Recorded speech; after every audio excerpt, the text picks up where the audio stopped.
గంగ అయితే వాళ్ళ అక్క వసంత అక్కతో మాట్లాడుతూ ఉంటుంది. నువ్వేం కంగారు పడకక్క, నేను మాట్లాడతాను కదా, మళ్ళీ మన ముగ్గురం ఒకటయ్యేలా నేను చేస్తాను అక్క అని చెప్పి గంగ అంటూ ఉంటుంది. ఇదంతా కూడా చాటుగా విన్న పుష్ప అయితే ఏంటి ఈ గంగని చూస్తుంటే మళ్ళీ ఈ కుటుంబాన్ని ఒకటి చేసేలా ఉంది, ఏదో ఒకటి చేసి ఈ కుటుంబాన్ని ముక్కలు చేయాలని చెప్పి పుష్ప తనలో తాను అనుకుంటూ ఉంటుంది.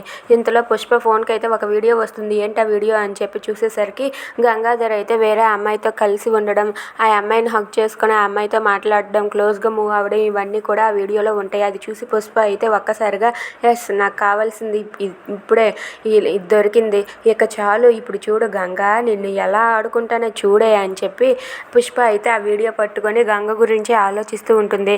ఈ వీడియోతో గంగ కాపురంలో చిచ్చు పెడతానని చెప్పి అనుకుంటూ ఉంటుంది. అలా పుష్ప అయితే వేరే అతనికి కాల్ చేసి మాట్లాడుతూ ఉంటుంది. ఇక ఆ గంగాధర్ ఎవరిని కలుస్తున్నాడో అవన్నీ వివరాలు కూడా పుష్ప తెలుసుకొని దాన్ని ఇంకా ఎక్కువ చేయడానికి అయితే పుష్ప ప్రయత్నిస్తూ ఉంటుంది.